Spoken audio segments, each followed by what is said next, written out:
Hello everyone, I Kuldeep Sharma welcome you all to today's session of Daily News Analysis where we are going to look at the important news from the Hindu newspaper as well as the Indian Express. So आज है 9th of April and 9th of April को आपके हिंदू और Indian express दोनों में जो important news आई है उनको हम कवर करेंगे एंड आज के न्यूज़पेपर में कुछ बहुत ही अच्छी न्यूज आई हैं जिनका बहुत ही लॉन्ग टर्म इंपैक्ट होगा।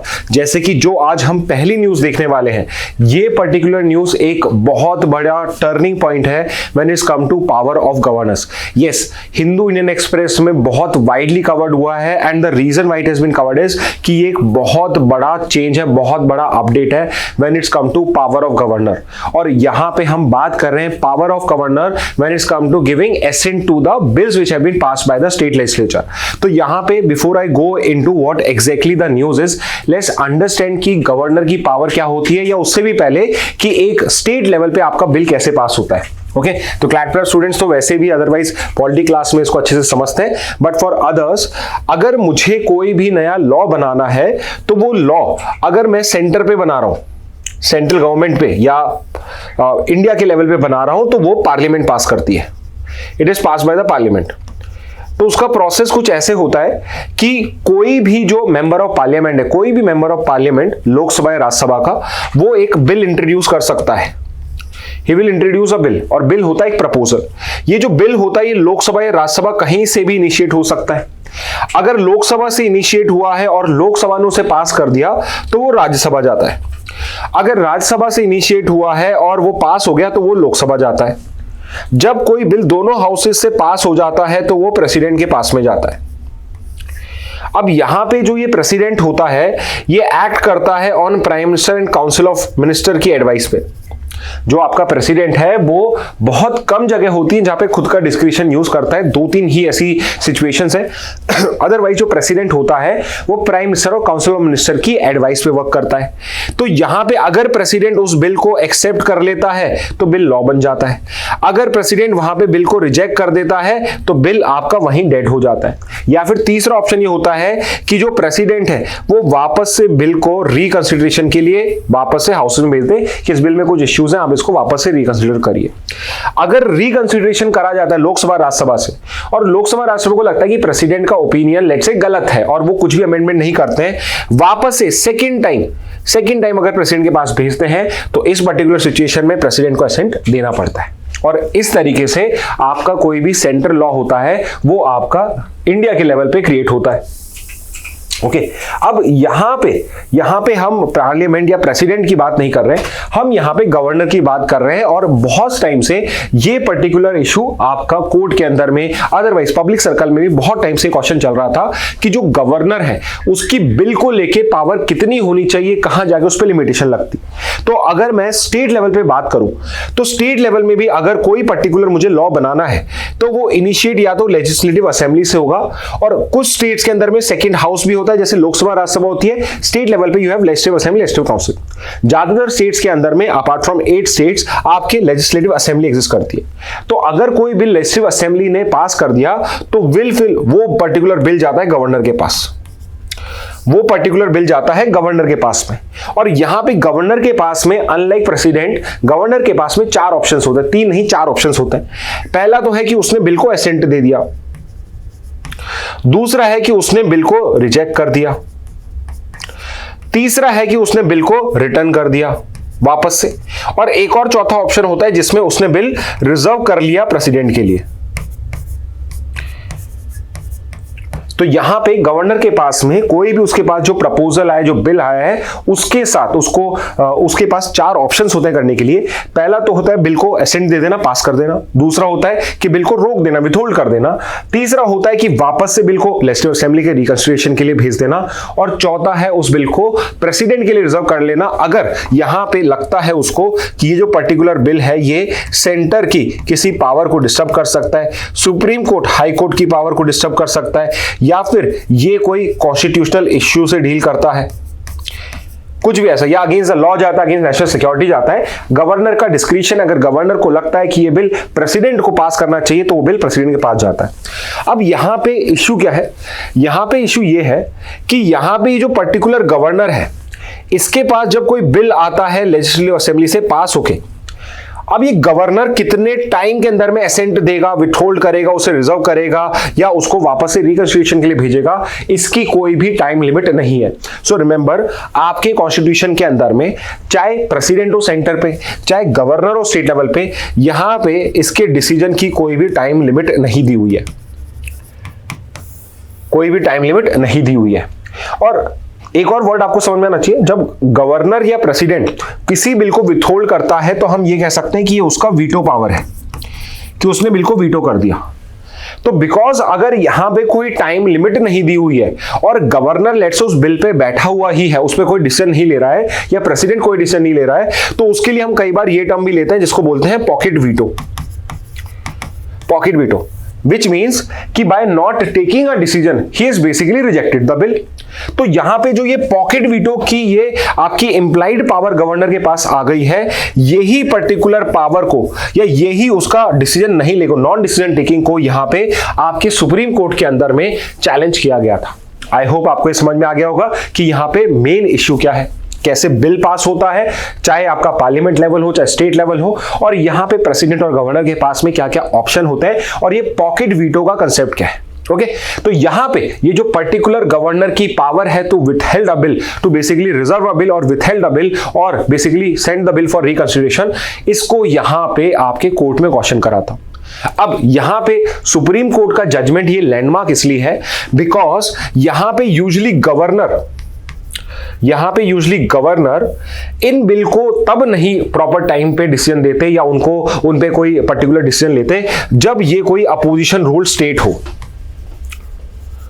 फॉर एग्जाम्पल, जो पर्टिकुलर केस हम यहां डील कर रहे हैं ये तमिलनाडु का स्टेट का है, जहां पे तमिलनाडु के गवर्नर RN रवि ने 10 ऐसे बिल्स हैं जिनको विथहेल्ड कर रखा था, कोर्ट में केस पहले से गया हुआ था। तो जब कोर्ट ने एक बार पहले इनको स्लैम किया, इनको फटकार लगाई, तब इन्होंने ये पर्टिकुलर बिल जो विथहेल्ड करे हुए थे, अपने पास रखे हुए थे, डिसीजन भी नहीं लिया था, उनको उन्होंने प्रेसिडेंट के पास में फॉरवर्ड कर दिया और फिर वहां पे प्रेसिडेंट ने भी टाइम लगाया। तो अब यहां पे एक बहुत ही रेवोल्यूशनरी आई वुड से एक जजमेंट दिया है सुप्रीम कोर्ट ने, और ये आई वुड से कि और कोई से बड़ा जजमेंट नहीं आता है। तो इस साल का माइंड में इस साल का ये सबसे बड़ा जजमेंट है। ये आपका जीके के लिए एज वेल एज लीगल के लिए बहुत ही इंपॉर्टेंट है। कॉन्स्टिट्यूशनल रीजनिंग का बहुत ही शानदार क्वेश्चन, 6 मार्क्स का, मतलब आप सोचिए एक पूरा पैसेज 6 मार्क्स का इस पर्टिकुलर टॉपिक पे आ सकता है। सो अगर आप आज न्यूज़पेपर आपके पास है, हिंदू या इंडियन एक्सप्रेस, जो भी न्यूज़पेपर है, उसमें आप इससे रिलेटेड जो कुछ भी पढ़ सकते हैं, इसके बारे में पढ़िए, इसको समझिए। अगर आप क्लैट प्रेप के स्टूडेंट हैं, आप हमसे आके पूछिए। अगर आप नहीं हैं तो आप हमें कमेंट बॉक्स में बता दीजिए, हम आपके सवालों के जवाब वहां दे देंगे। बट आई वुड से कि इस टॉपिक को आप प्लीज अच्छे से कवर करिएगा, not just for GK but for legal also. Legal में भी आपको ये क्वेश्चन पूछा सकता है, तो इसकी समझ होना कि हमें क्या बात करी जा रही है, क्या क्या पावर होती है, वो आपको समझना जरूरी है। तो यहां पे ये बिकॉज ये इशू जो पर्टिकुलर अपोजिशन रूल स्टेट में होता है, तो तमिलनाडु के केस में गवर्नर RN रवि ने 10 बिल को रोक रखा था। केरला के केस में आपके आरिफ मोहम्मद खान है, उन्होंने कई बिल्स को यहां पे आपका प्रॉपर टाइम पे अप्रूवल नहीं प्रोवाइड किया। पंजाब में सेम इशू देखने को मिल रहा है, वेस्ट बंगाल में सेम इशू देखने को मिल रहा है। And not just currently in this particular state, but पिछले 20-30 साल से, यस अभी का इशू नहीं है ये, पिछले 20-30 ईयर से, जब से हमारी पॉलिटिक्स बहुत पोलराइज्ड हुई है, 2 गुटों में बट गई है, तब से इस टाइप के इश्यूज जहां पे भी अपोजिशन वो स्टेट होती है, वहां पे गवर्नर जो होता है, वहां पे जो गवर्नर होता है उसके पोजीशन को यहां पे सेंटर मिसयूज करता है। तो अब because of the continuous misuse यहां पे सुप्रीम कोर्ट ने फाइनली अब टाइम लिमिट देना प्रोवाइड कर दी है। टाइम लिमिट, अब आपको यहां यह समझना पड़ेगा कि जो सुप्रीम कोर्ट है वो जल्दी से कभी भी लेजिस्लेचर में इंटरफेयर नहीं करता है। यहां पे बिल को पास करने का जो काम है वो लेजिस्लेचर का है। हमारे 3 ऑर्गन्स होते हैं गवर्नमेंट में, लेजिस्लेचर, एग्जीक्यूटिव, जुडिशरी। तो यहां पे बिल को पास करने का काम लेजिस्लेचर का होता है, जो प्रेसिडेंट होता है या गवर्नर होता है वो एग्जीक्यूटिव का पार्ट होता है, और सुप्रीम कोर्ट और हाई कोर्ट है ये जुडिशरी का पार्ट होते हैं, और इनका लेजिस्लेचर के अंदर में कोई लेना देना नहीं है। तो जब इस टाइप का इशू पहले आया भी था, 1-2 बार जब इस टाइप का इशू आया है, तो यहां पे rather than giving a time limit, supreme court ने बोला था कि आपको डिसीजन लेना है रीजनेबल टाइम में। You have to take the decision in a reasonable time. और एक चीज और बोली गई, as soon as possible. But because यहां पे कोई ऑब्जेक्टिव मीनिंग नहीं होता है रीजनेबल टाइम का, एज सुन एज पॉसिबल का, तो इस पर्टिकुलर जजमेंट्स के बाद में भी, इस टाइप के इंस्ट्रक्शंस के बाद में भी जो गवर्नर थे या सेंट्रल गवर्नमेंट थी वो फिर भी अपोजिशन रूल स्टेट्स के अंदर में इंपॉर्टेंट बिल्स को डिले कर रही थी। तो अब फाइनली सुप्रीम कोर्ट को डिसीजन लेना ही पड़ा और सुप्रीम कोर्ट ने अब आपके टाइम लिमिट जो है वो भी इशू करने स्टार्ट कर दिए। ओके, तो आई होप अभी आपको अब तक की स्टोरी समझ में आ गई होगी। ओके, तो यहां पे बताया हुआ आर्टिकल 200 बताया हुआ है, जो 4 हमने डिस्कस करे थे। फिर आर्टिकल 200 का प्रोवाइजो जिसमें एज सुन एज पॉसिबल बताया हुआ है, बट एक्चुअल में यहां पे क्या है एज सुन एज पॉसिबल वो चीज हमें नहीं पता है। अब बिफोर आई गो इनटू कि यहां पे सुप्रीम कोर्ट ने क्या डिसीजन दिया, क्या टाइम लिमिट्स दिए हैं, एक आर्टिकल आप और समझ लीजिए विच इज आर्टिकल 142। अब ये जो आर्टिकल 142 है ये बहुत इंपॉर्टेंट आर्टिकल है जिसमें सुप्रीम कोर्ट की पावर डिस्कस है, और सुप्रीम कोर्ट की पावर जो आर्टिकल 142 में है वो बहुत ही सिंपल है कि सुप्रीम कोर्ट जो है कंप्लीट जस्टिस करने के लिए, the supreme court to do complete justice can give any kind of any type of judgment order. लेकिन जब मैं कह रहा हूं एनी टाइप ऑफ, समझना कि उससे जस्टिस होना चाहिए, इनजस्टिस नहीं होना चाहिए। तो यहां पे सुप्रीम कोर्ट ने अपनी अंडर आर्टिकल 142 की पावर यूज करी है, बिकॉज अदरवाइज अगर गवर्नर एक्ट नहीं करता है तो कोई ऐसा स्पेसिफिक कोई आर्टिकल नहीं है या कोई ऐसा लॉ नहीं है जो ये कहता है कि इसमें सुप्रीम कोर्ट को ऐसे करना है। तो यहां पे आपके आर्टिकल 142 में सुप्रीम कोर्ट के पास पावर है कि अगर सुप्रीम कोर्ट चाहे तो कंप्लीट जस्टिस करने के लिए किसी भी तरह का ऑर्डर, जजमेंट जो कॉन्स्टिट्यूशन के अंदर में अलाउ होगा वो यहां पे प्रोवाइड कर सकता है। तो अब अगर हम सुप्रीम कोर्ट की रूलिंग पे आए तो यहां पे सुप्रीम कोर्ट ने सबसे पहले तो जो पॉइंट करा है वो ये है कि अगर गवर्नर जो है वो प्रोलॉन्ग्ड इन एक्शन करता है कि एक्शन ही नहीं ले रहा है, आपको बिल को रिजेक्ट करना है तो रिजेक्ट करिए, आपको रिजर्व करना है रिजर्व करिए, आपको रिकंसिडरेशन के लिए भेजना है तो रिकंसिडरेशन के लिए भेजिए, बट आप बिना एक्शन लिए उसको पॉकेट में रखे नहीं रख सकते, आप पॉकेट वीटो नहीं कर सकते। तो एक चीज जो आपको समझनी है कि जो हम पॉकेट वीटो बार बार वर्ड यूज कर रहे हैं, जहां पे आपका जो गवर्नर है या आपका जो प्रेसिडेंट है वो इन एक्शन कर रहा है, वो एक्शन नहीं ले रहा है, वो जो पॉकेट वीटो है, वो जो पर्टिकुलर पॉकेट वीटो है, ये एक अनकॉन्स्टिट्यूशनल एक्सरसाइज ऑफ पावर है। इट्स अनकॉन्स्टिट्यूशनल, यानी ये कॉन्स्टिट्यूशन के अगेंस्ट जाती है, अनकॉन्स्टिट्यूशनल है यहां पे। ओके, तो ये इसका इंपॉर्टेंट जजमेंट हो जाएगा। सेकंड कि यहां पे सुप्रीम कोर्ट ने एक एक्स्ट्रा ऑर्डिनरी एक्शन लिया आर्टिकल 142 में। It's not a small thing. यहां पे सुप्रीम कोर्ट ने क्या करा है कि जो ये 10 रीपास बिल्स हैं, तो यहां पे क्या हुआ था, ये जो पर्टिकुलर बिल थे ये लेजिस्लेटिव असेंबलीज ने, तमिलनाडु की असेंबली ने वापस से रीपास करे थे। सो जस्ट लाइक प्रेसिडेंट के अलावा अगर गवर्नर के पास में भी बिल वापस से आते हैं तो अब उसको वहां पे देना पड़ेगा या फिर इस बिल को प्रेसिडेंट के लिए रिजर्व करना पड़ेगा, यानी कि यहां पे वो विथहेल्ड नहीं कर सकता है, यहां पे वो रिजर्व नहीं कर सकता है प्रेसिडेंट के लिए। और यहां पे सुप्रीम कोर्ट ने क्या कह दिया है, सीधे सुप्रीम कोर्ट ने यहां पे एक तरीके से एसेंट दे दिया है। तो गवर्नर को यहां पे बाईपास करा जा रहा है, which is not a small thing, यानी आपकी जो जुडिशरी है वो डायरेक्टली इंटरफेयर कर रही है अब लेजिस्लेचर के फंक्शनिंग के अंदर में।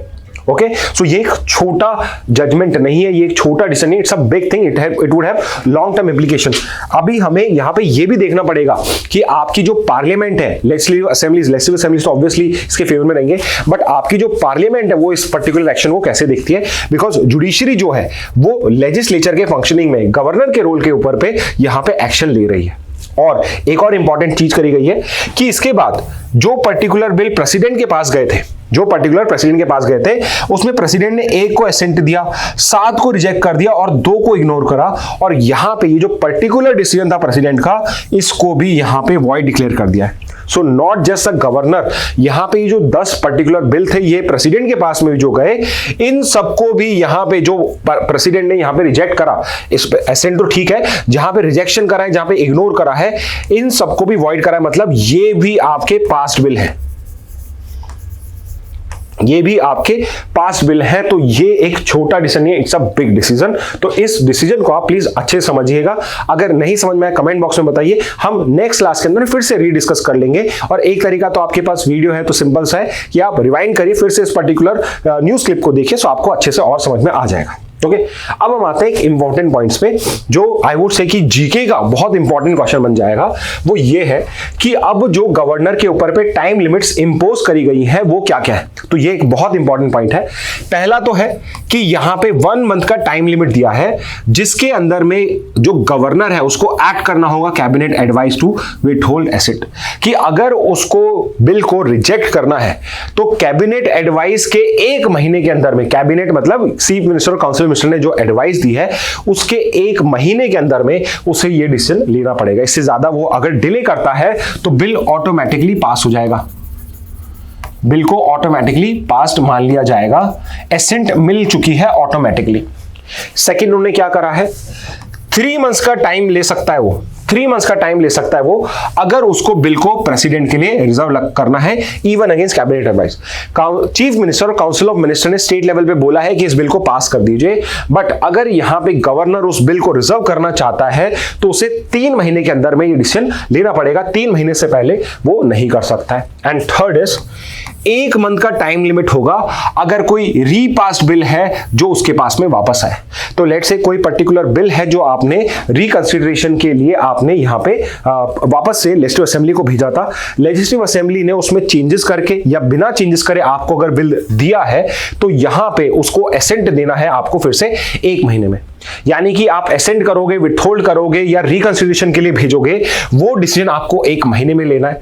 इन केस आप उस बिल को रिजर्व करना चाहते हो प्रेसिडेंट के लिए तो आप 3 महीने में। तो इफ यू रिमेंबर जो 4 सिचुएशन थी यहां से देख लेते हैं, जहां पे आपको एसेंट करना है, विथहोल्ड करना है या रिटर्न द बिल करना है, इन तीनों चीजों में तो 1 महीने का टाइम लिमिट है।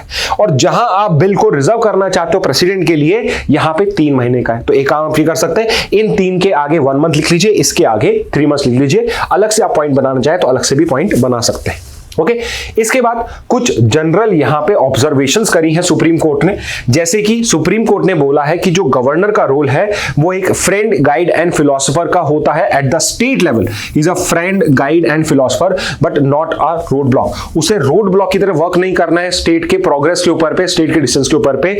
उसे यहां पे फ्रेंड की तरह, गाइड की तरह आप बताइए कि आप क्या चाहते हैं इसके अंदर में, फिलोसोफर की तरह आप उसके मार्गदर्शक बनिए, आप उसको उसके पीछे जो पॉजिटिव इंटेंशंस है, पॉजिटिव आप रोल बता सकते हैं वो इसमें बताइए, rather than becoming a road block. Second, can not use pocket veto. तो ये मैंने आपको पहले क्लियर कर दिया है कि जो पॉकेट वीटो की पावर हम कह रहे हैं कि यहां पे इनएक्शन करा जा रहा है, वो पर्टिकुलर चीज गवर्नर की अनकॉन्स्टिट्यूशनल डिक्लेयर कर दी गई है।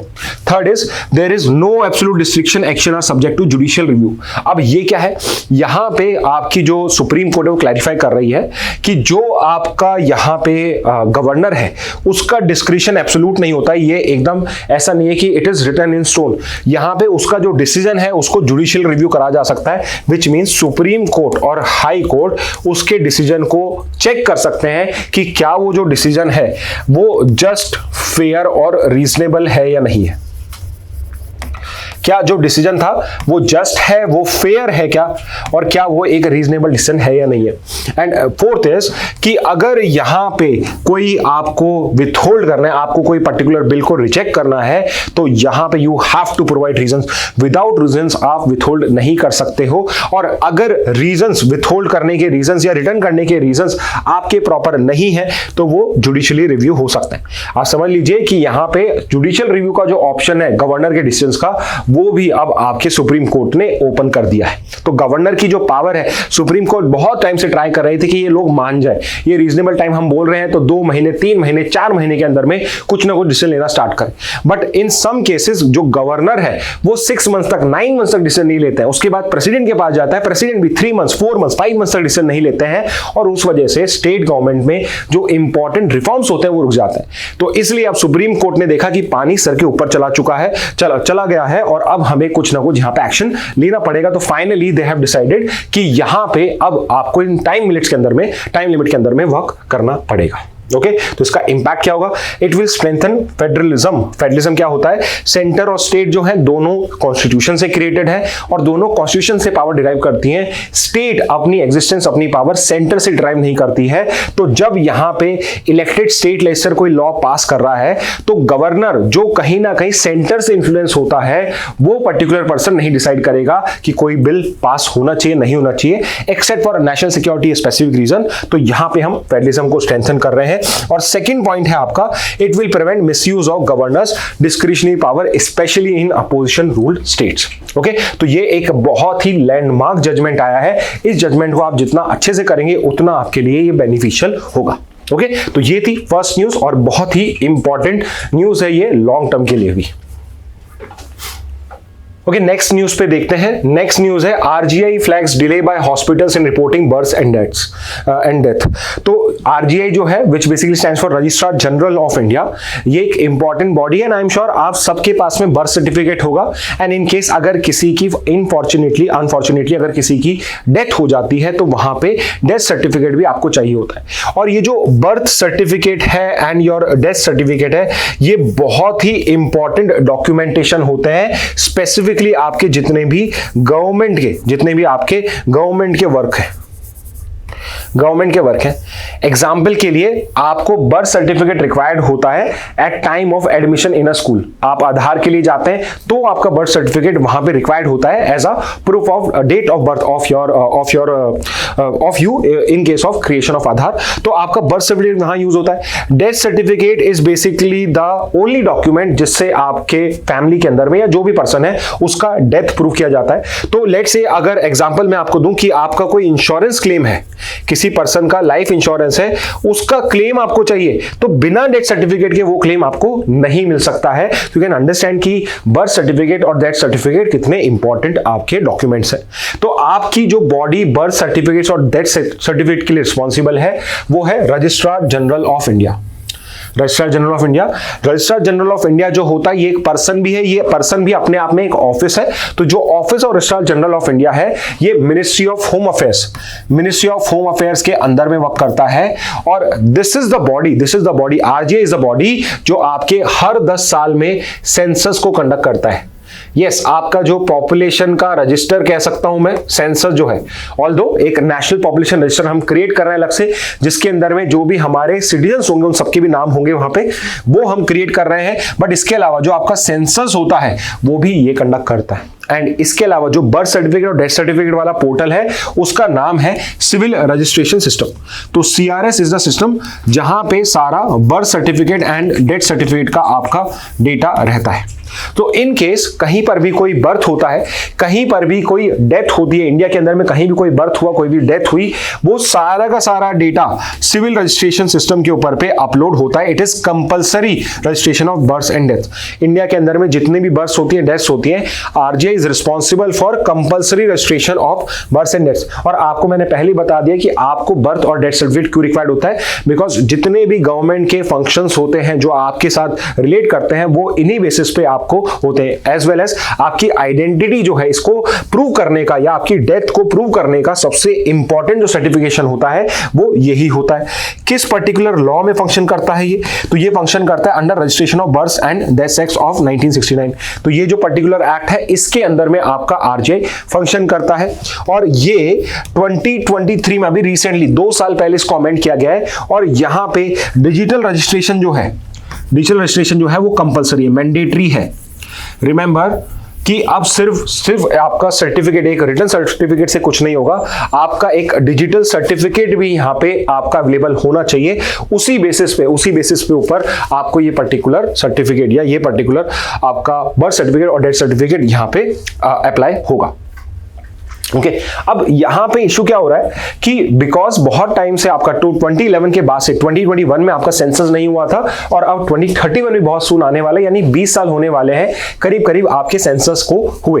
तो अब हमारा पॉपुलेशन डेटा क्या है, हमारे बर्थ में और डेथ में कितने चेंज हुए हैं, उसका एक ही तरीका, या हमें हमारी पॉपुलेशन को यहां पे कैलकुलेट करने का एक ही तरीका था कि हम सिविल रजिस्ट्रेशन सिस्टम पे जाते और वहां पे जितने बर्थ हुए हैं उनको ऐड कर लेते और जितने आपकी डेथ्स हुई है उनको सब्ट्रैक्ट कर लेते।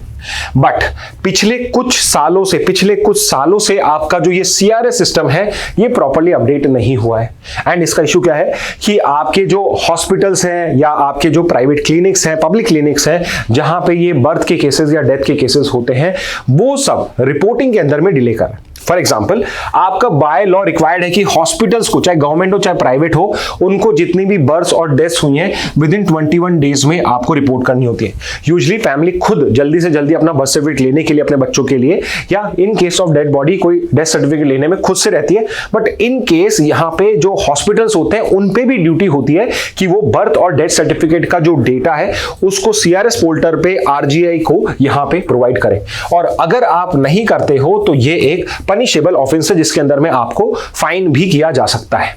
अब यहां पे I have already told you कि ये पर्टिकुलर डेटा हमारे क्यों इंपॉर्टेंट है, because as of now census data नहीं है, तो हमें कोई भी पॉलिसी मेकिंग करनी है पॉपुलेशन से रिलेटेड तो वो सीआरएस के बेसिस पे ही होती है। तो इन सबको देखते हुए अभी नई गाइडलाइंस आई हैं। नई गाइडलाइंस क्या आई है? पहला तो ये है कि आपका जो डिजिटल बर्थ सर्टिफिकेट होगा, it is now the single official document for proving date of birth. तो अब आपका जो ये डिजिटल बर्थ सर्टिफिकेट है, not your the physical paper, आपका डिजिटल बर्थ सर्टिफिकेट जो है ये सिंगल ऑफिशियल डॉक्यूमेंट हो चुका है फॉर प्रोवाइडिंग या for proving date of birth. आपको सिर्फ और सिर्फ अपना सीआरएस पोर्टल के ऊपर पे ये सर्टिफिकेट शो करना है और आप इजीली इस चीज को प्रूव कर सकते हैं। कहां पे ये मैंडेटरी है? It is mandatory for school admission, jobs, marriages, property, voter list, ration card etcetera. हर जगह आपका वोटर कार्ड होता है। यूजुअली आपका आधार कार्ड या और कोई सपोर्टिंग डॉक्यूमेंट आपके पास हो, जैसे ड्राइविंग लाइसेंस, वो भी चलता है। बट अदरवाइज जो आपका बर्थ सर्टिफिकेट है ये हर किसी सिचुएशन के अंदर में आपके लिए हेल्प होता है। और अब यहां पे नया गाइडलाइन क्या है कि रजिस्ट्रार जो है उसको बर्थ और death certificate with in 7 days में इशू करना है। तो अगर आप सीआरएस पोर्टल पे अपनी इंफॉर्मेशन प्रोवाइड कर देते हो तो जो आरजीआई है, आपका जो सीआरएस सिस्टम है, उसके जो ऑफिशियल्स है उनको 7 डेज के अंदर में करना पड़ेगा। पहले टाइम लिमिट जो थी वो प्रॉपर्ली फॉलो नहीं होती थी। अब न्यू गाइडलाइन जो आपके 2023 में, अक्टूबर 2023 में आए हैं, उसके हिसाब से आपको 7 डेज के अंदर में ये सर्टिफिकेशन प्रोवाइड करना पड़ेगा। ओके, तो ये न्यू गाइडलाइंस है। ओके, तो ये टॉपिक समझ में आ गया होगा। तो अब नेक्स्ट टॉपिक पे हम मूव करते हैं। Okay, so the next news is remove defamatory content about ANI, Delhi High Court tells Wikimedia Foundation. Okay, so आपने ANI का नाम सुना होगा। ये बेसिकली आपकी जो गवर्नमेंट ऑफ इंडिया है उससे रिलेटेड एक न्यूज पोर्टल है, जैसे आपका दूरदर्शन एक्सेट्रा, ऐसे ही आपका ये एशियन न्यूज इंटरनेशनल करके है जो मेजरली गवर्नमेंट का पॉइंट ऑफ व्यू होता है, वो शोकेस करता है। तो यहाँ पे एक पर्टिकुलर इंसिडेंट हुआ था। इंसिडेंट क्या, अगर आप विकिपीडिया है जो बहुत फेमस वेबसाइट है, उस पर अगर आप जाओगे, ANI के पेज पे जाओगे, जो हर किसी का पेज होता है, तो ANI के पेज पे इट इज मेंशन कि जो ANI है ये एक प्रोपेगेंडा टूल है फॉर द इनकम्बेंट गवर्नमेंट। और ये जो है ये ANI के लिए एक बहुत ही कंट्रोवर्शियल चीज है, बिकॉज जो ANI है, बिकॉज जो ये आपका ANI है ये अपने आप को न्यूट्रल बताता है। It calls itself neutral. अब ये आपका पॉइंट ऑफ ओपिनियन हो सकता है कि नहीं भाई, ANI जो है ये आपका एक प्रोपेगेंडा टूल है, ये सिर्फ गवर्नमेंट के फेवर की बात करता है, हमें रियल पिक्चर शो नहीं करता है, गवर्नमेंट को कभी क्रिटिसाइज नहीं कर सकता। अब ये आपका ओपिनियन हो सकता है, राइट? बट आप किसी पब्लिक प्लेटफॉर्म के अंदर पे, जहां पे आप अपने आप को एक न्यूट्रल बॉडी बता रहे हो, जैसे कि विकीमीडिया फाउंडेशन जो विकिपीडिया को रन करता है, वो ये कह रहा है कि यहाँ पे ANI को प्रोपेगेंडा टूल कहना ये हमारा नहीं है। हमारी वेबसाइट पे कोई भी आके, आप भी एक्चुअली विकिपीडिया की वेबसाइट पे जाके कंटेंट को एडिट कर सकते हो। यस, विकिपीडिया जो है वो फुली एडिटेबल है, आप जाके भी उसको यहाँ पे जाके उसमें चेंजेस कर सकते हो। तो यहाँ पे विकिपीडिया ने बोला कि I am only an intermediary, मैं सिर्फ एक इंटरमीडियरी हूं, मेरा कंटेंट पे कोई कंट्रोल नहीं है। अब एक चीज आपको जो समझनी है, आपका जो IT लॉ है, इंफॉर्मेशन टेक्नोलॉजी लॉ है, उसमें एक सेक्शन भी है, सेक्शन 79 ऑफ IT एक्ट। जो ये सेक्शन 79 है IT एक्ट का, ये एक पर्टिकुलर आइडिया को इसके अंदर में होल्ड करता है, जिसको बोलते हैं हम safe harbour rules. Safe harbour rules. और ये सिंपली ये कहता है कि जो सोशल मीडिया के इंटरमीडियरी हैं, जैसे कि कोई भी आपका फेसबुक हो गया या विकिपीडिया हो गया आपका या व्हाट्सएप हो गया, ये सिर्फ और सिर्फ एक आपका मीडियम है। यहाँ पे दो लोग हैं या जो ग्रुप्स हैं वो एक दूसरे से बात करते हैं। तो यहाँ पे जो ये पर्टिकुलर विकिपीडिया है, विकीमीडिया है या आपका व्हाट्सएप है, फेसबुक है, ये लोग रिस्पॉन्सिबल नहीं है for third party content. Third party content के लिए ये लोग उसके लिए एलिजिबल या उसके लिए ये लोग वहां पे क्या बोलते हैं, लायबल नहीं है उस पर्टिकुलर कंटेंट के लिए। तो जब ये पर्टिकुलर कोर्ट के सामने आर्ग्यूमेंट आया तो कोर्ट ने ये बोला कि जो ये सेफ हार्बर रूल्स हैं ये तब तक ही आपको बचाते हैं जब तक आपको कोर्ट या गवर्नमेंट यहां पे कोई ऑर्डर नहीं देता है टू रिमूव अ कंटेंट। अगर कोर्ट ने या गवर्नमेंट ने आपको कोई ऑर्डर पास करा है कि ये जो पर्टिकुलर कंटेंट है ये हमारे जो आपके फ्रीडम ऑफ स्पीच के लॉज हैं उनके अगेंस्ट में जाता है, एक्चुअल में ये उसके रिस्ट्रिक्शन के अंदर में आता है और इसको आपको अगर रिमूव करने के लिए कॉल करा गया है तो आपको इनको रिमूव करना पड़ेगा। ओके, तो ये आपके दिल्ली हाईकोर्ट ने करा था। दिल्ली हाईकोर्ट के इस ऑर्डर के बाद भी आपकी जो विकीमीडिया है इसने इसको रिमूव नहीं करा था। तो फिर से यहां पे हियरिंग हुई है और अब दिल्ली हाईकोर्ट ने उसको अल्टीमेटम दे दिया है कि एज अ रिस्पॉन्सिबल इंटरमीडियरी आपको जो डेफेमेटरी कंटेंट है अबाउट एएनआई इसको आपको रिमूव करना पड़ेगा अपनी वेबसाइट पे से। विच मीन्स कि अब अगर विकीमीडिया नहीं मानता है तो उसके अगेंस्ट में जो गवर्नमेंट है, उसके अगेंस्ट में जो कोर्ट है, अब वो एक्शन ले सकता है। ओके, तो ये यहां पे हो गया। तो यहां पे आपको समझना पड़ेगा, अगर लीगल के कंटेक्स्ट में बात करी जाए इस पर्टिकुलर न्यूज की, तो आपको यहां ये समझना पड़ेगा कि जब भी इस टाइप का कोई इशू आता है जहां पे एक पर्सन तो अपने आप को एक्सप्रेस करना चाहता है और दूसरी साइड गवर्नमेंट है या कोर्ट है उसको रिस्ट्रिक्ट करना चाहता है, तो वहां पे मेजरली हम डिस्कस कर रहे हैं आर्टिकल 19 को डिस्कस कर रहे हैं हम। और स्पेसिफिकली अगर मैं बात करूं तो आर्टिकल 19(1)(a जिसमें freedom of speech and expression दिया हुआ है और 19 क्लॉज 2 जिसमें freedom of speech and expression को रिस्ट्रिक्ट करने के ग्राउंड्स मेंशन है। तो 19(1)(a अगर आप रीड करोगे यू वुड फाइंड आउट कि freedom of speech and expression जो है वो गारंटीड है टू ऑल सिटीजंस और इसके अंदर में आपका इंफॉर्मेशन को डिसेमिनेट करना, ओपिनियंस को यहां पे बताना, दूसरों के ओपिनियंस को भी करना, right to express the views of others, right to express the views of others also, not just your views, express the views of others, ये भी इसमें आपका राइट होता है। या फिर मैं कहूं राइट टू प्रेस, ये भी freedom of speech and expression का पार्ट है और मैं इस पे अननेसेसरी रिस्ट्रिक्शंस नहीं पुट कर सकता हूं। What I said, unnecessary restriction put नहीं कर सकता हूं, बट मैं इस पे रीजनेबल रिस्ट्रिक्शंस पुट अप कर सकता हूं। मैं इस पे रीजनेबल रिस्ट्रिक्शन पुट अप कर सकता हूं जो 19 क्लॉज 2 में बताए हुए हैं। अब ऐसा नहीं है कि वो रिस्ट्रिक्शन कुछ भी हो सकता है। 19 क्लॉज 2 में जो रिस्ट्रिक्शंस दिए हुए हैं इसके अलावा भी हैं, जैसे सिक्योरिटी ऑफ द स्टेट है, सॉवरेनिटी इंटीग्रिटी ऑफ इंडिया है, फ्रेंड रिलेशन विद स्टेट है, ये सब भी उसके ग्राउंड्स हैं। बट जो ग्राउंड्स 19 क्लॉज 2 में दिए हुए हैं उन पे मैं इसको रिस्ट्रिक्ट कर सकता हूं। जैसे कि अगर स्पीच से किसी का डेफेमेशन होता है तो वो स्पीच रिमूव हो सकती है, पब्लिक ऑर्डर को हार्म हो सकता है वो रिमूव हो सकता है, कोई इमोरल कंटेंट है, इनडिसेंट कंटेंट है वो रिमूव कराया जा सकता है, सिक्योरिटी ऑफ द स्टेट को हार्म हो सकता है तो उसको रिमूव कराया जा सकता है। तो यहां पे जो ये पर्टिकुलर विकिपीडिया का पेज है यहां पे एएनआई कर रहा है कि ये डेफेमेटरी है, इट इज डेफेमेटरी, ये एएनआई की रेपुटेशन को हर्ट करता है, तो यहां पे it has the right for removal of that particular article.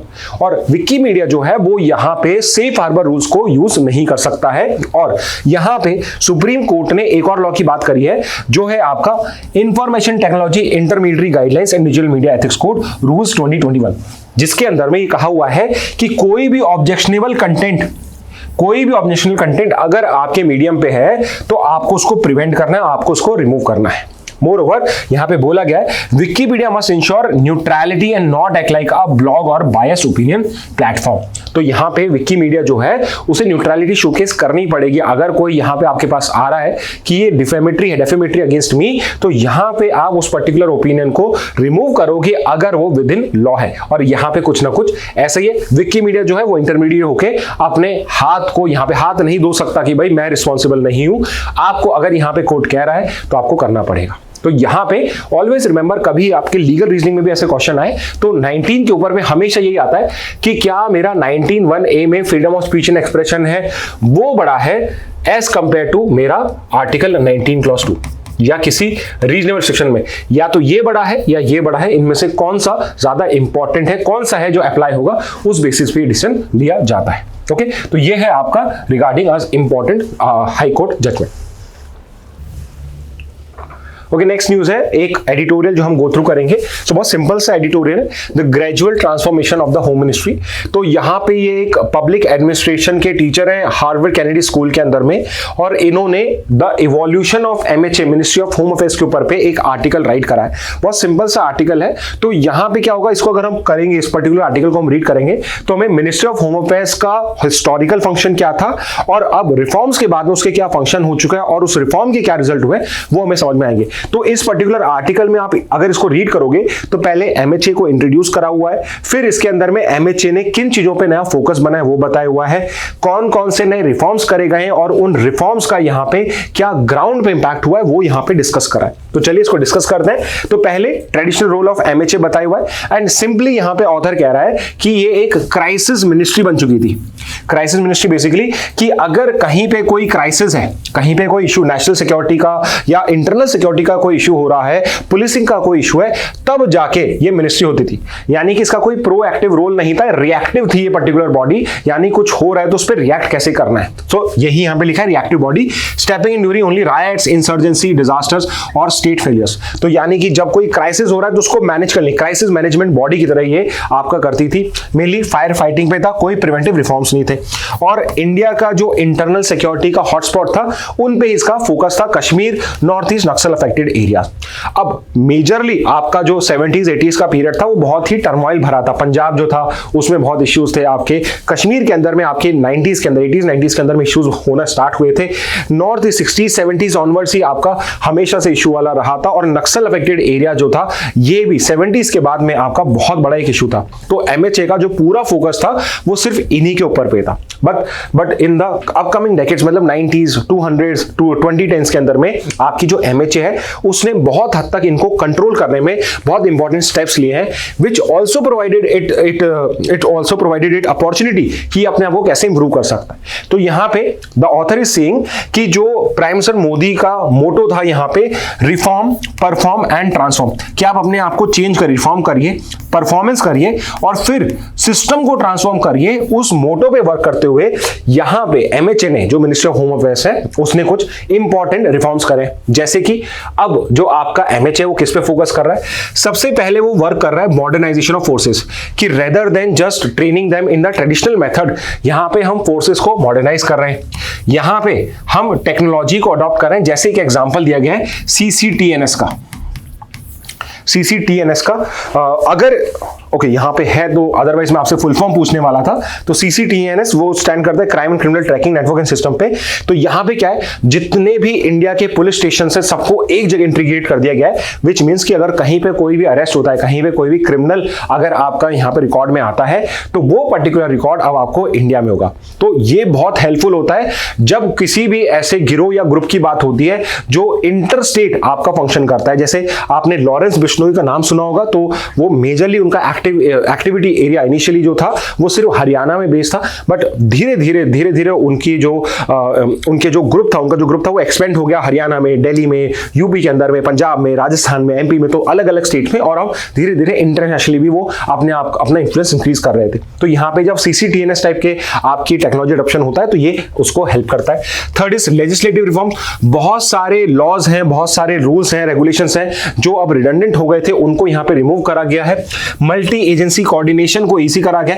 Again यहां पर भी टेक्नोलॉजी का अडॉप्शन करके एक सिंगल पोर्टल बना के सबको वहां पे कोऑर्डिनेशन के अंदर में हेल्प मिलना स्टार्ट हुआ है। और हमने एक काउंटर टेरर आर्किटेक्चर भी डेवलप करा है सिंस 2008 के बाद में आपका जो ये पर्टिकुलर MHA है इसने काउंटर टेररिज्म के ऊपर भी अपना पूरा सिस्टम डेवलप करा है। तो अगर हम पहले लेजिस्लेटिव और इंस्टीट्यूशनल रिफॉर्म्स की बात करें जो इस पर्टिकुलर आर्टिकल में मेंशन है आपकी, पहले तो करीब आपका NIA एक्ट जो है, UAPA जो है, इन सबको रिफॉर्म करा गया। तो अब आप इसमें मेरे को यही आंसर कर दीजिए कि NIA का फुल फॉर्म क्या है, UAPA जो है इसका फुल फॉर्म क्या है, और इन दोनों एक्ट्स का ईयर क्या है। UAPA का ईयर क्या है NIA का ईयर क्या है। Second, creation of terrorism definition in Indian law. तो अगेन आपको क्लैरिफाई कर दूं, जो UAPA लॉ है उसी के अंदर में हमने टेररिज्म को अब डिफाइन भी करा है। ये एक बड़ा इशू है कि टेररिज्म को आप कैसे डिफाइन करोगे। इंडिया अलग डेफिनेशन देता है, अलग अलग कंट्री की अलग अलग डेफिनेशन होती है। तो यहां पे हमारी जो डेफिनेशन है वो UAPA में दी हुई। Third is financial targeting of terror outfits, कि नॉट जस्ट कि हम उनको वेपन्स पे या आर्म्स में यहां पे कंट्रोल करें, उनका जो फाइनेंसिंग का मॉडल है, फाइनेंसिंग कहां से होती है उसको भी उसको भी यहां पे टारगेट करने का वर्क किया जा रहा है। Next is shift from laws like TADA POTA to structured reforms. तो अब हम सिर्फ रिएक्टिव बात नहीं कर रहे, हम स्ट्रक्चर्ड रिफॉर्म्स की बात कर रहे हैं कि कैसे हम उसको प्रिवेंट कर सकते हैं, रेदर देन हम बाद में जाके एक्शंस ले। इसके अलावा हमने कुछ बहुत इंपॉर्टेंट इंस्टीट्यूशंस को ओपन करा है। फॉर एग्जांपल अभी हमने भारतीय न्याय संहिता, भारतीय नागरिक सुरक्षा संहिता और भारतीय साक्ष्य अधिनियम इनको करा है। और इसके अंदर में हमने जो आपके ग्रीवियस ऑफेंसेस होते हैं आपके, उन सब के लिए हमने फॉरेंसिक जो साइंस है उसको कंपल्सरी कर दिया, फॉरेंसिक रिपोर्टिंग जो है वो कंपल्सरी कर दी है। तो उसके लिए ट्रेन करने के लिए हमने ये एक यूनिवर्सिटी बनाई है NFSU। यहाँ पे फॉरेंसिक्स के अंदर में जो भी डिफरेंट साइंसेस होती हैं उसकी स्टडीज कराई जाएगी, सो दैट हमारा बेटर हो। CCTNS जो है मैं आपको पहले ही बता चुका हूं, CCTNS को आई वुड से कि थोड़ा सा आप डिटेल में पढ़ना, ये आपके लिए हेल्पफुल रहेगा। तो CCTNS के बारे में आप पढ़ सकते हैं, कुछ इंफॉर्मेशन प्लीज आप इसके आपके पोर्टल पे भी शेयर कर सकते हैं। ओके, तो ये लेजिस्लेटिव एंड इंस्टीट्यूशनल रिफॉर्म्स हो जाएंगे। इसके अलावा स्ट्रेंथनिंग ऑफ सिक्योरिटी एजेंसीज, उन पे भी वर्क करा गया है। जैसे कि जो NIA है, NIA जो है, जो आपकी क्रिएट करी गई थी आफ्टर द मुंबई अटैक्स, वो भी आपके और भी उसको एम्पावर करने की बात है। मल्टी एजेंसी सेंटर क्रिएट करा गया है, जहां पे जितने भी इसके अंदर के MHA के अंदर के डिपार्टमेंट्स हैं, बॉडीज हैं, वो एक दूसरे से इंटेलिजेंस शेयरिंग करती हैं। जितनी भी आपकी पैरामिलिट्री फोर्सेज हैं जो MHA के अंदर आती हैं, CAPF जिनको बोला जाता है, central arm police forces like BSF, CRPF, CISF, CAPF, all of this are part of CAPF, और इनको मॉडर्नाइज किया जा रहा है। और अब हम टेक्नोलॉजी और स्ट्रक्चर कोऑर्डिनेशन पे वर्क कर रहे हैं। ओके, बजट जो है वो इंक्रीज करा गया है, उससे ही हमें समझ में आता है कि कितना ज्यादा यहाँ पे सिक्योरिटी को लेके फोकस है। अगर 10 साल पहले की बात करी जाए, जब मोदी गवर्नमेंट का यहाँ पे फर्स्ट टेन्योर था, इनिशिएट हुआ था, तब 38,000 का करोड़ था, और आज 10 साल बाद ये 97,000 करोड़, यानी अराउंड 1 लाख करोड़ रुपए जो हम इंटरनल सिक्योरिटी के ऊपर पे खर्च कर रहे हैं। 1 करोड़ जो है वो आपका 1 लाख करोड़ आपका 2019 में क्रॉस भी कर गया था। अब इसका ग्राउंड इंपैक्ट क्या रहा है? तो ऐसा नहीं है कि जो रिफॉर्म्स करे गए हैं और उससे कुछ चेंजेस नहीं आया है। तो एक बहुत बड़ा चेंज ये है कि अगर आप याद भी करना चाहोगे तो आपको शायद 2008 के इंसिडेंट के बाद में कोई भी बड़ा टेरर इंसिडेंट याद नहीं आ रहा होगा, अपार्ट फ्रॉम पुलवामा, जो आपका जम्मू कश्मीर में एक जो मिलिटेंट एरिया है वहां पे हुआ है। अदरवाइज जो इंडियन सिटीज हैं, बड़ी सिटीज हैं या टाउन्स हैं, वहां पे कोई मेजर आपका यहाँ पे टेरर अटैक नहीं हुआ है। तो वॉयलेंस जो है वो डिक्लाइन हुई है बाय 70% इन की कंफ्लिक्ट जोन। ऑल्सो कश्मीर में ड्रॉप हुआ है, नॉर्थ ईस्ट के अंदर में पीस डील्स हुई है। नक्सल एरिया जो है वो आपके यहाँ पे गवर्नमेंट ने गोल रखा है कि नेक्स्ट 2 ईयर्स के अंदर हम इंडिया को नक्सल फ्री कर देंगे। और जो हमने उसके लिए पॉलिसी यूज करी है उसके अंदर में हम सिर्फ सिक्योरिटी मेजर्स पे ही वर्क नहीं कर रहे, हम वहां पे डेवलपमेंट के ऊपर भी वर्क कर रहे हैं, हम वहां डेवलपमेंट भी वर्क कर रहे हैं। और हमने वहां पे एमनेस्टी स्कीम्स भी चला रखी है, माफी करने के लिए एमनेस्टी स्कीम भी चला रखी है कि अगर कोई माओइस्ट है उसका चेंज ऑफ हार्ट हुआ है तो वापस से सिस्टम में वापस से आ सकता है।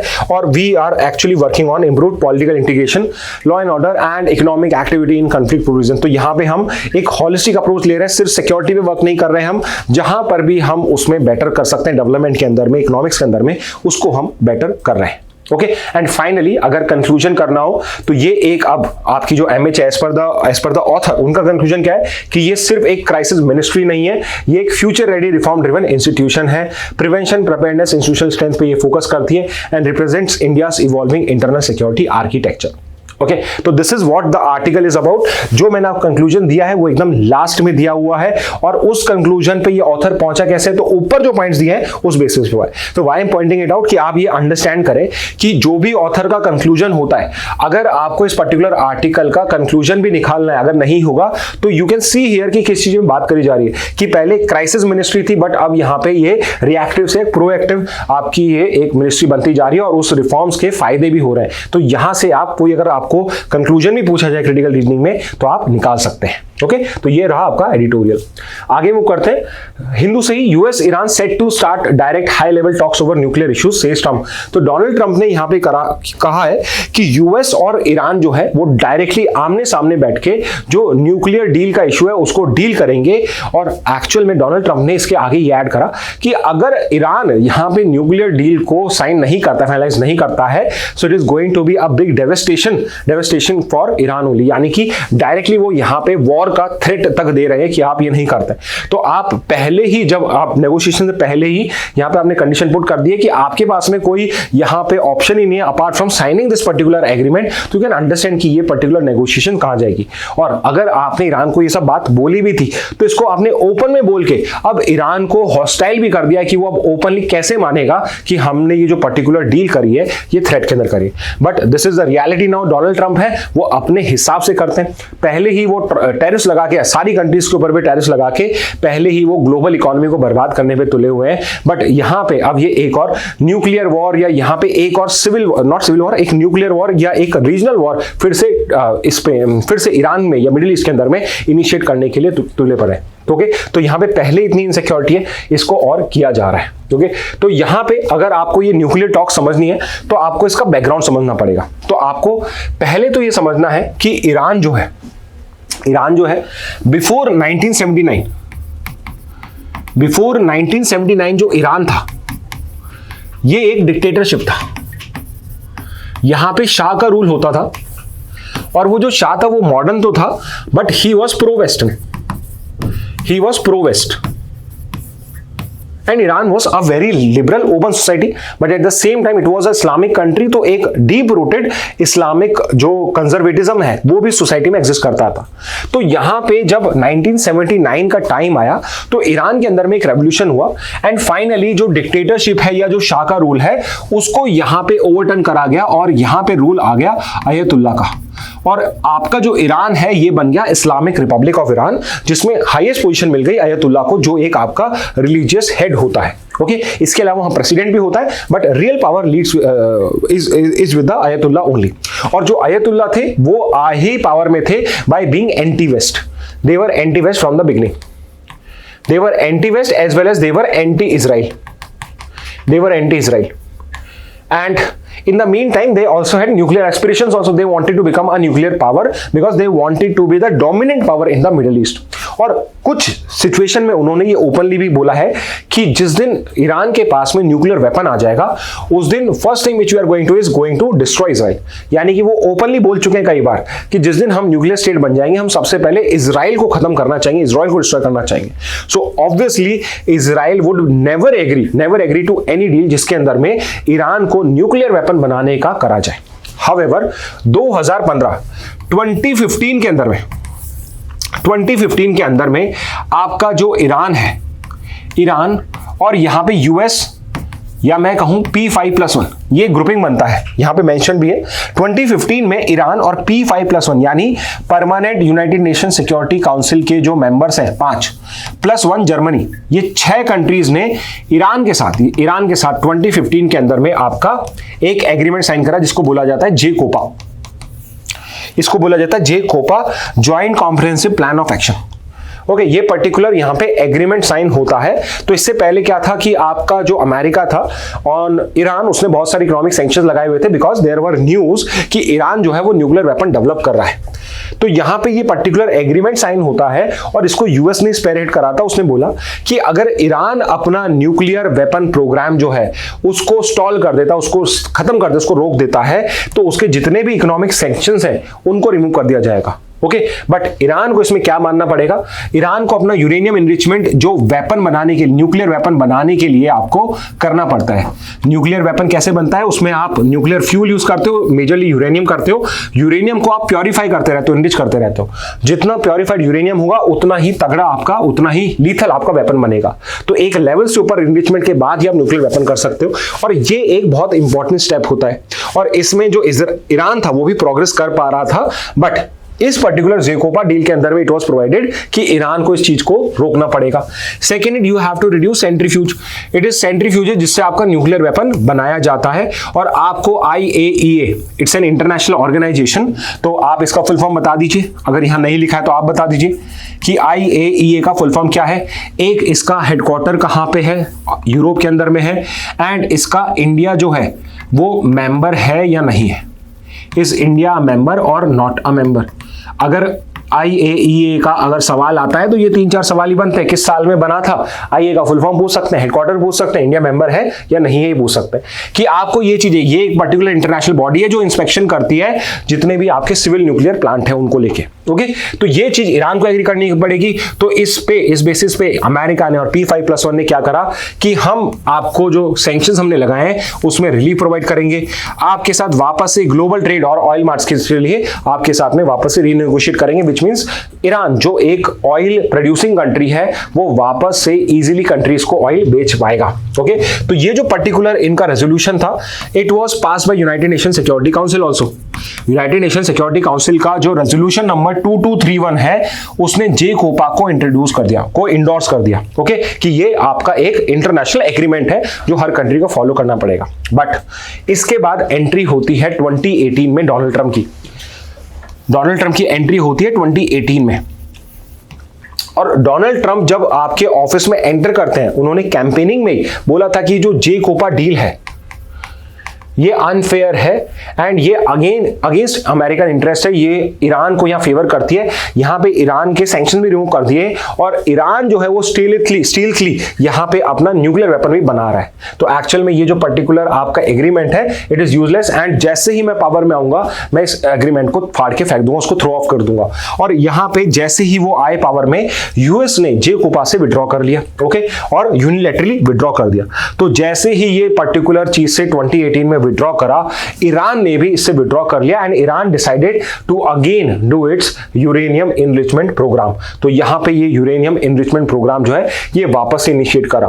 डोनाल्ड ट्रंप ने क्या करा कि हम जो पॉलिसी यूज करेंगे वो होगी मैक्सिमम प्रेशर पॉलिसी, कि हम ईरान के ऊपर में मैक्सिमम प्रेशर लगाएंगे, हम उसे इतने सैंक्शंस लगाएंगे कि वो अपनी इकोनॉमी को बचाने के लिए फोर्स हो जाए कि वो अपने यूरेनियम एनरिचमेंट को रोक दे।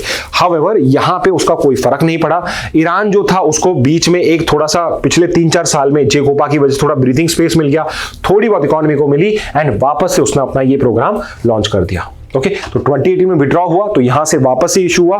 अब जो 2025 में यूएस ईरान टॉक करने वाले हैं, it is basically to revive JCPOA और अ न्यू फ्रेमवर्क, की इसी टाइप का या कुछ नया फ्रेमवर्क बनाया जाए सो दैट यहां पे ईरान का जो पर्टिकुलर वॉर है, जो पर्टिकुलर वो है, उसको यहां पे रोका जा सके। ओके, तो अगेन अच्छा गुड थिंग इज कि IAEA का फुल फॉर्म यहां भी नहीं दिया है, तो आप अभी भी आप ये चीज उसमें मेंशन कर सकते हैं। एक ये आपको ब्रीफ समरी बताई हुई है यहां पे जो जस्ट हमने अभी पढ़ा है। ओके, नेक्स्ट पे आते हैं। China's military expansion is staggering says NATO chief. तो यहाँ पे जो नेटो है, I hope you are aware. Okay, full form दिया हुआ है। नेटो जो है ये एक ऑर्गेनाइजेशन है जो आफ्टर वर्ल्ड वॉर 2 डेवलप करी गई थी, जब यूएस और यूएसएसआर के बीच में एक कोल्ड वॉर इनिशिएट हो गया था। सो it is basically a security alliance. ये एक सिक्योरिटी अलायंस है led by the USA, security alliance led by USA against USSR. Okay, and it was formed in 1949। इसका हेडक्वार्टर है ब्रसेल्स, बेल्जियम के अंदर में, उसकी कैपिटल में इसका हेडक्वार्टर है।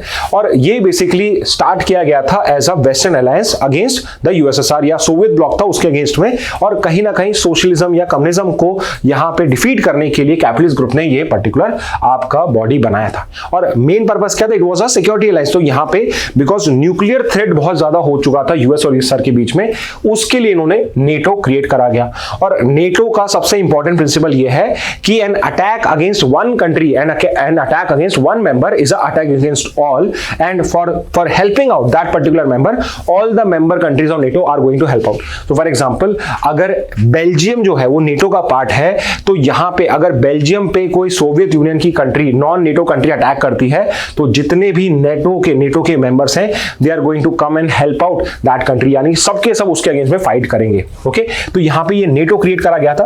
तो नेटो के जो हेड हैं उनका नाम यहां नहीं बताया गया है और दिस फोटो में लिखा हुआ है। तो आप नेटो के सेक्रेटरी जनरल, नेटो का जो हेड होता है उसे सेक्रेटरी जनरल बोला जाता है, उसका नाम बता दीजिए। ओके एनीवे उन्होंने वो जापान को विजिट कर रहे हैं, Japan is also a part of this, और उन्होंने यहाँ पे बोला है कि हम जो चाइना है उसको लाइटली नहीं ले सकते, उसका जो मिलिट्री एक्सपेंशन है वो स्टैगरिंग है, it's a very big deal, और हमें चाइना को लाइटली नहीं लेना चाहिए।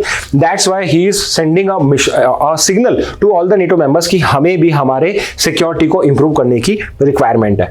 तो अभी कौन से मेन ग्लोबल कंसर्न्स है कि यहाँ पे चाइना, नॉर्थ कोरिया और रशिया जो है ये मिलिट्री एक्सरसाइजेस कर रहे हैं और अपना डिफेंस कॉर्पोरेशन इंक्रीज कर रहे हैं। नेटो जो है इट इज फॉलिंग बिहाइंड, तो इसमें नेटो को भी करने की जरूरत है। आपके लिए क्वेश्चन है कि ये जो पर्टिकुलर पर्सन है जो सेक्रेटरी जनरल है इनका नाम क्या है। ओके अभी इनको अपॉइंट किया गया last year he. Okay so that's also it is important. Okay next पे न्यूज पे आते हैं। इंडियन एक्सप्रेस से एक न्यूज है आपकी, बाकी जितनी भी हमने अभी हिंदू में न्यूज कवर करी सारी न्यूज इंडियन एक्सप्रेस में भी आई है, इंडियन एक्सप्रेस की न्यूज आपकी हिंदू में कवर्ड है। तो एक ही न्यूज अगर हम देखते हैं, वेरी इंपॉर्टेंट न्यूज है, बहुत अच्छी न्यूज है, एंड आई वुड से कि ये जो पर्टिकुलर न्यूज है इसमें नोट्स आप बना सकते हैं। तो यहां पे क्या हुआ है, budget MSME classification tweak sparks slugfest between micro and mid size firm. तो इफ यू आर अवेयर कि एमएसएमई जो होता है, MSME stands for micro enterprises, small enterprises and medium enterprise, और इनके अलावा हो जाती है लार्ज एंटरप्राइजेस जो बहुत बड़ी हैं। ओके तो एक तरफ हो गई लार्ज एंटरप्राइजेस और एक तरफ हो गई आपकी micro, small and medium enterprise. अब ये माइक्रो, स्मॉल, मीडियम और लार्ज एंटरप्राइजेस हैं, ये डिटरमाइन किया जाता है या क्लासिफाई किया जाता है on the basis of their size, कि उनका जो साइज है उसके अंदर में कितना कैपिटल लगा हुआ है उस बेसिस पे, या फिर मैं कहूं कि उनका कितना टर्नओवर है उस बेसिस पे, या फिर मैं कहूं कि उनका कितना प्रॉफिट है, कितना वो बिजनेस करते हैं, कितना वो प्रॉफिट जनरेट करते हैं, उस बेसिस पे आप किसी भी गुड्स वाली बॉडी को या सर्विसेज देने वाली कंपनी को यहां पे micro, small, medium enterprise declare कर सकते हो या लार्ज एंटरप्राइज डिक्लेयर कर सकते हो।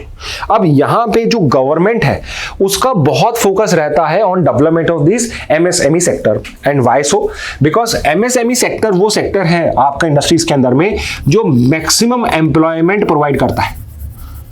तो जो आपकी मैक्सिमम लेबर फोर्स है वो आपकी एम्प्लॉयड है एमएसएमई सेक्टर में।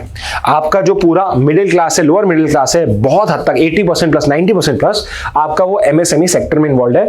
There is a very small chunk of labour force जो आपकी लार्ज इंडस्ट्रीज में, फॉर्मल एंटरप्राइजेस के अंदर में वर्क करती है, जहां पे ट्रेड यूनियंस और उनके राइट्स एग्जिस्ट करते हैं। अदरवाइज ज्यादातर जो लोग हैं वो एमएसएमई में करते हैं।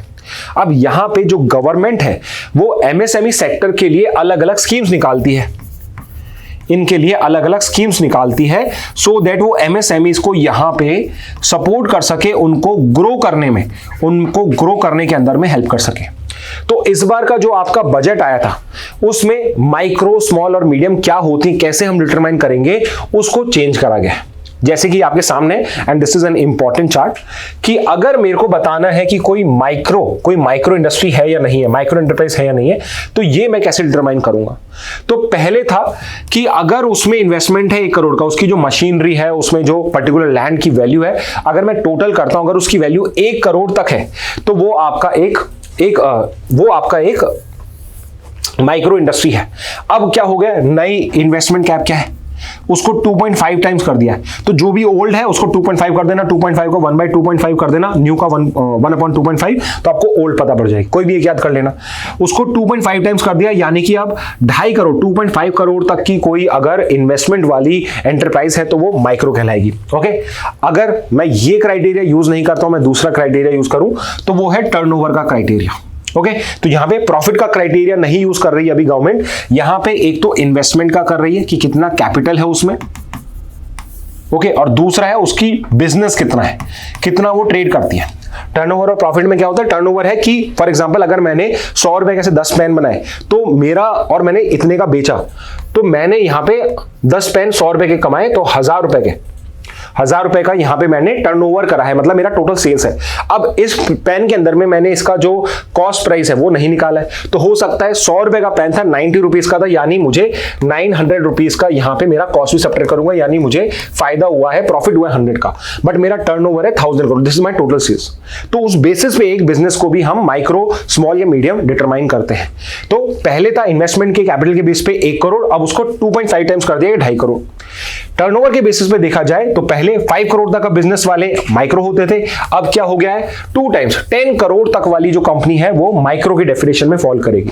सिमिलरली अगर मैं यहां स्मॉल एंटरप्राइज की बात करूं तो पहले 10 करोड़ तक का जो इन्वेस्टमेंट था अब उसकी जगह 25 करोड़ 25 टाइम्स और 2.5 टाइम्स हो गया, और अगर उसका टर्नओवर 50 करोड़ का था तो अब 100 करोड़ तक की जो कंपनी है वो आपकी अब स्मॉल की डेफिनेशन में आएगी।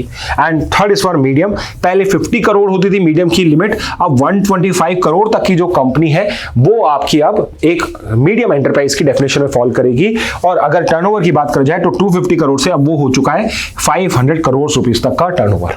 ओके, तो यहां पे ये जो दिख रहा है आपको new investment cap and new turnover cap, इससे आप समझ सकते हैं कि एक माइक्रो, स्मॉल और मीडियम एंटरप्राइज कैसे डिटरमाइन करी जाती है। अब पहला क्वेश्चन तो यही आता है कि गवर्नमेंट ने यहां पे ये रिक्लासिफिकेशन क्यों करा, ये 2.5 टाइम्स या 2 टाइम्स टर्नओवर और ये सब क्यों करा?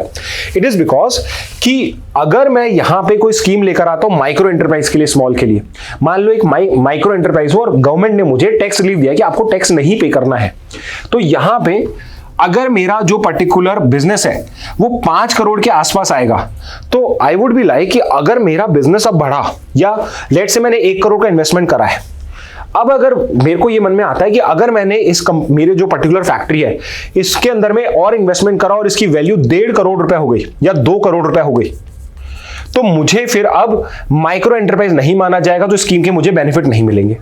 तो मैं क्या करूंगा कि ठीक है यार, जो मैं कमाई कर रहा हूं वो ठीक है, बट मैं इसमें और इन्वेस्टमेंट नहीं करता हूं, जो मिल रहा है वो बहुत अच्छा है, अदरवाइज मेरे यहां पे टैक्स भी लगना स्टार्ट हो जाएगा, मेरे यार रेगुलेशन भी बढ़ जाएंगे, तो मैं अपनी जो ग्रोथ है वो रोक रहा हूं।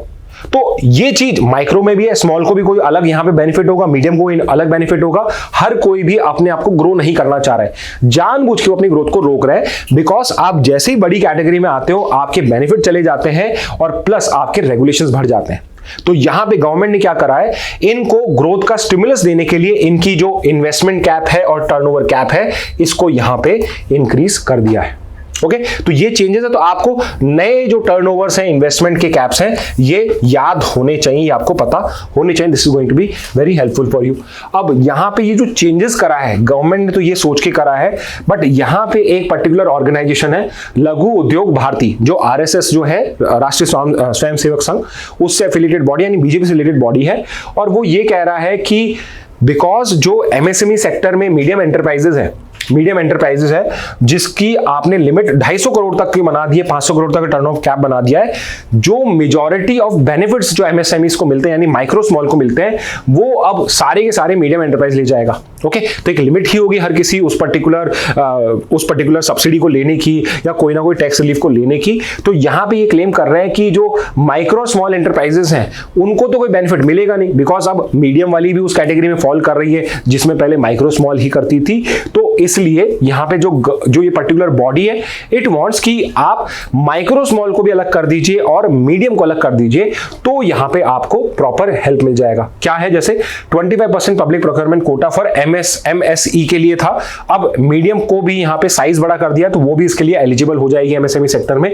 प्रायोरिटी सेक्टर लेंडिंग जो है उसके सब टारगेट थे माइक्रो यूनिट्स के, वो पर्टिकुलर सब टारगेट भी जो बैंक को करने होते हैं वो भी अब मीडियम के थ्रू पूरे हो जाएंगे। तो बैंक भी जो है माइक्रो स्मॉल को ना देखिए, मीडियम को अपना देकर, मीडियम को लोन्स देकर अपना टारगेट पूरा कर पाएंगी। तो ये इस चीज को यहां पे कर रहे हैं। तो इनका सिंपल सा सजेशन है, अच्छा सजेशन है कि आप सेपरेट डिपार्टमेंट बना दीजिए माइक्रो स्मॉल के लिए, मीडियम को भी अलग कर दीजिए। ओके, और दूसरा जो है टारगेटेड प्रोटेक्शन प्रोवाइड करिए वल्नरेबल यूनिट्स को जो मीडियम फर्म के साथ कंपीट नहीं कर पा रही। तो यहां पे they want specific action undertaken for the micro and small enterprise. I hope आपको ये चीज भी समझ में आ गई होगी कि एमएसएमई सेक्टर में रिक्लासिफिकेशन किस पर्पस के लिए किया गया है और उससे माइक्रो और स्मॉल को क्या इश्यूज हो सकते हैं और क्या क्या उसके रिफॉर्म सजेस्टेड है। ओके, तो ये कुछ आपकी इंपॉर्टेंट न्यूज हेडलाइंस थी आपकी दोनों हिंदू और इंडियन एक्सप्रेस में। आज का न्यूज़पेपर आई वुड से कि बहुत ही अच्छा न्यूज़पेपर है, बहुत अच्छी news, important news, long term के इंपैक्ट वाली न्यूज है। जैसे चाहे आपका गवर्नर वाली न्यूज हो, चाहे आपका एमएसएमई वाला न्यूज हो, इनका लॉन्ग टर्म इंपैक्ट पड़ेगा आपकी इकोनॉमी के ऊपर पे, आपकी पॉलिटी के ऊपर पे, आपके सोसाइटी के ऊपर पे। ओके, तो आई होप ये पर्टिकुलर इनिशिएटिव आपके लिए यूजफुल हो। इन केस आपको कोई भी डाउट है, फीडबैक है, कुछ भी आप बताना चाहते हैं, आप आपका कमेंट बॉक्स में बताइए, हम उनसे उसको डील करेंगे, उनको हम जहां अप्लाई कर सकते हैं उनको अप्लाई करेंगे। Okay, so with this message let's end today session. Thank you and have a very nice day.